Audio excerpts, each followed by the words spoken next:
You are welcome to the Word of God Meditation Program, episode number 7. ദൈവവചന ചിന്തയുടെ 7ാമത്തെ എപ്പിസോഡിലേക്ക് ഏവർക്കും സ്വാഗതം. Today's meditation word is Genesis chapter 12, verse 1 to 8. ഇന്നത്തെ ധ്യാനഭാഗം ഉൽപ്പത്തിയുടെ പുസ്തകം 12ാം അധ്യായം 1 മുതൽ 8 വരെയുള്ള വാക്യങ്ങളാണ്. A greeting of love in the name of Jesus Christ to you all. യേശു ക്രിസ്തുവിന്റെ നാമത്തിലുള്ള സ്നേഹവന്ദനത്തെ എല്ലാവരോടും അറിയിക്കുന്നു. The topic I am going to talk to you is Abraham's life. ഇന്ന് ഞാൻ നിങ്ങളോട് സംസാരിക്കുന്നതായ വിഷയം അബ്രഹാമിന്റെ ജീവിതം എന്നതിനെ സംബന്ധിച്ചാണ്. Praise the Lord. ദൈവത്തിന് സ്തുതി. In this account of Abraham's call, we see a number of characteristics of God we have already been considering. അബ്രഹാമിന്റെ വിളിയെക്കുറിച്ചുള്ള ഈ വിവരണത്തിൽ നാം ചിന്തിച്ചുകൊണ്ടിരിക്കുന്ന ദൈവിക സ്വഭാവങ്ങളിൽ ഒന്ന് നമുക്ക് കാണാം.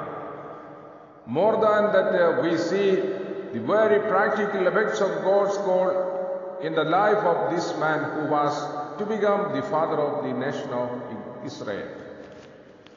അതിൽ കൂടുതലായി നാം ഇവിടെ കാണുന്നത് ഇസ്രായേൽ രാജ്യത്തിന്റെ പിതാവായി തീരേണ്ട ഈ മനുഷ്യന്റെ ജീവിതത്തിലുണ്ടായ ദൈവിക വിളിയുടെ പ്രായോഗിക വശങ്ങളെക്കുറിച്ചാണ്.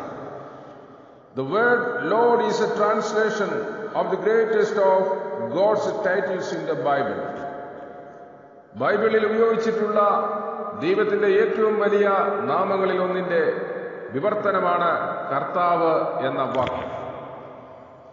It signifies the sovereign God who ever was, is and shall be, the God before whom all must bow unconditionally. ഇത് എന്നെന്നും നിലനിന്നിരുന്നതും ഇപ്പോൾ നിലനിൽക്കുന്നതും ഇനിയും തുടർന്ന് നിലനിൽക്കാൻ പോകുന്നതുമായ പരമാധികാരിയായ ദൈവത്തെ സകലരും ഒരു വ്യവസ്ഥയും കൂടാതെ തീർച്ചയായും മുട്ടുമടക്കി വണങ്ങേണ്ട ദൈവത്തെ അർത്ഥമാക്കുന്നു. Abraham's reaction to the Lord's call was trust, obedience and worship. കർത്താവിന്റെ വിളിയോട് അബ്രഹാം പ്രതികരിച്ചത് വിശ്വാസത്തിലൂടെയും അനുസരണയിലൂടെയും ആരാധനയിലൂടെയും ആയിരുന്നു.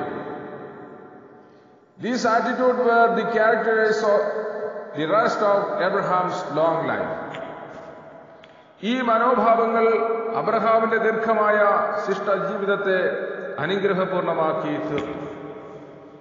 The God's personalness is seen not only in his speaking to Abraham, but in his loving concern for him.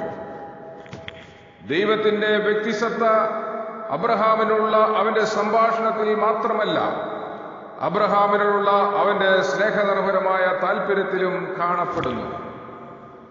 God had a purpose for Abraham and indicated that he would take a decisive measure to see it fulfilled.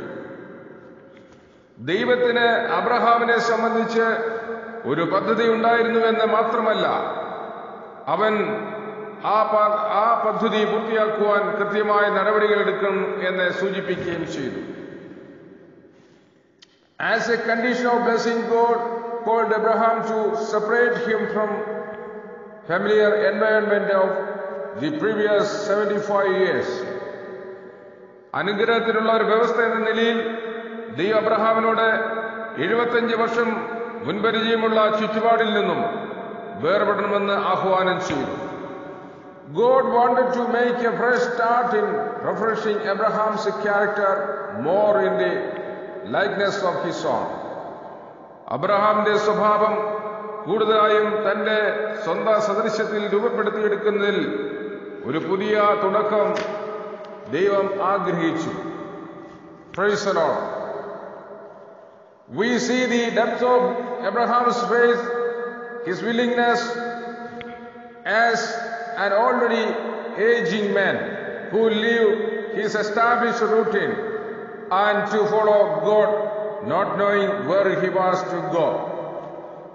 അബ്രഹാമിന്റെ വിശ്വാസത്തിന്റെ ആഴങ്ങൾ നാം കാണുന്നത് പ്രായം ചെന്ന ഒരു മനുഷ്യൻ എന്ന അവസ്ഥയിൽ തന്റെ ചിട്ടയായ ദൈനംദിന പരിപാടി ഉപേക്ഷിച്ച് ദൈവത്തെ അനുഗമിക്കാനും എവിടേക്കെന്നറിയാതെ പുറപ്പെടുവാനുമുള്ള അവന്റെ സന്നദ്ധതയിലുമാണ്.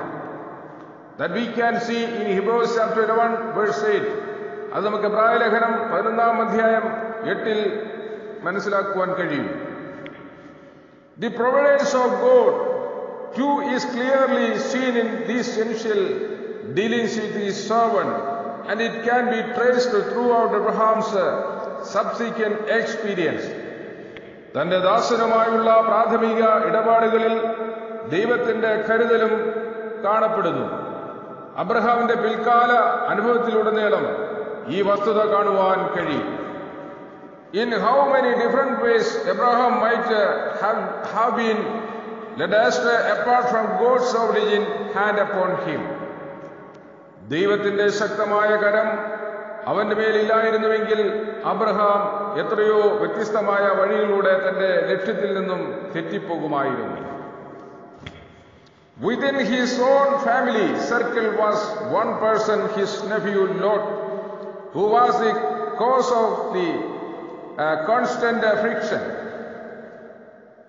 അതായത് അവന്റെ സ്വന്തം കുടുംബത്തിൽ തന്നെ തുടർച്ചയായ സംഘട്ടനങ്ങൾക്ക് കാരണമായിരുന്ന ഒരു വ്യക്തിയായിരുന്നു അവന്റെ മരുമകനായ ലോത്ത്.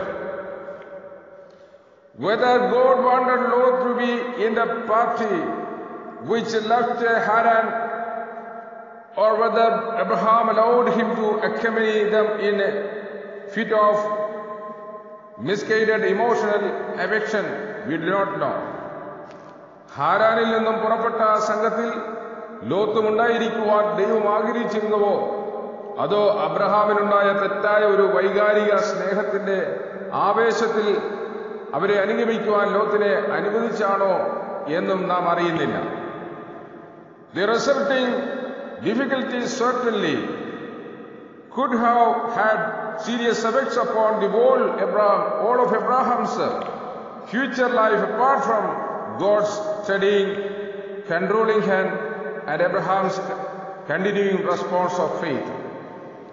ദൈവത്തിന്റെ മാറ്റമില്ലാത്തതും നിയന്ത്രിക്കുന്നതുമായ കരവും അബ്രഹാം തുടർന്നു പോകുന്ന വിശ്വാസത്തിലധിഷ്ഠിതമായ പ്രതികരണവും ഇല്ലായിരുന്നെങ്കിൽ ലോത്തിന്റെ അബ്രഹാമിനോടൊപ്പമുള്ള യാത്രയുടെ ഫലമായി ഉണ്ടായ ബുദ്ധിമുട്ടുകൾ തീർച്ചയായും അബ്രഹാമിന്റെ ഭാവി ജീവിതത്തിൽ ആകമാനം ഗൗരവതരമായ പ്രത്യാഘാതങ്ങൾ സൃഷ്ടിക്കുവാൻ കഴിയുമായിരുന്നു.